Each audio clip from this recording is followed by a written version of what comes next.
Barabara ya lami kilomita 1 ni sawa sana bilioni 1. Na hizo 400 ni labda kutengenezea mambo ya kukarabati baadhi ya sehemu. Nataka niwaambieni ukweli. Barabara ambazo zimeshajengwa Kigoma mjini ni kilomita 52 tu katika hizo kilomita 300 na kitu. Kwa hiyo bado tunadai barabara zaidi ya kilomita 270. Nataka niwaambieni ukweli. TARURA kama walikuwa wanapewa kilomita 1 kila mwaka, tafsiri yake TARURA ilihitaji miaka 270 ili kumaliza barabara zote za Kigoma mjini. Sisi wote tungekuwa tumeshakufa. Nimeenda kumwambia waziri wa TAMISEMI, ndiye anahusika na barabara za TARURA. Tunaomba sana watu wa Kigoma. Hatuwezi kuvumilia kila mwaka kupata kilomita 1. Tunataka mwaka huu na mwaka ujao walau tuwe tunapata kuanzia kilomita 15 au kilomita 20 za barabara za lami katika mji wetu wa Kigoma. Lakini angalieni Dr. Samia Suluhu Hassan, mama yetu, namna ambayo tumetengeneza meza 500. Mnaziona hizo? Hebu naomba meza moja hiki hapa juu kwanza. Wewe chukua meza pale. Leta meza moja hapa. Hizi meza nimetengeneza 500 na kazi yake ni moja tu. Kazi yake kwanza ni kuwatoa kina mama wanaopanga chini waweke juu ya meza.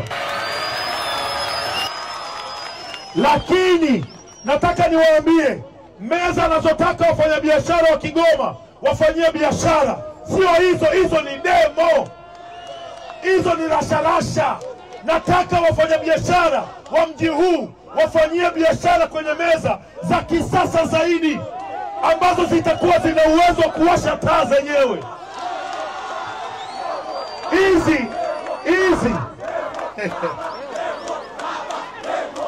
hebu inyanyua juu hii chuma.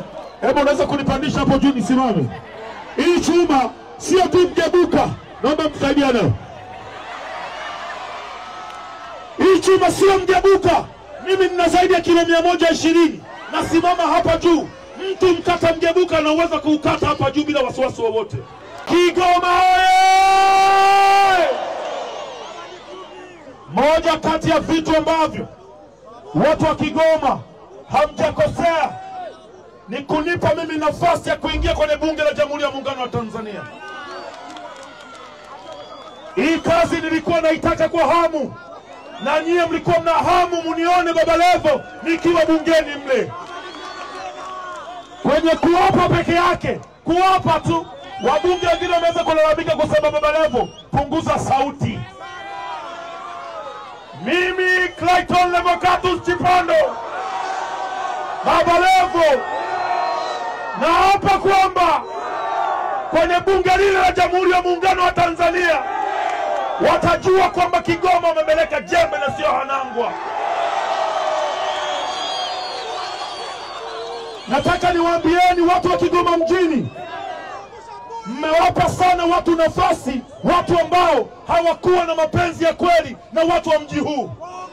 Sasa hivi hamjakosea, na ndio maana tumeianza kazi kabla sijapokea hata posho yangu ya kwanza.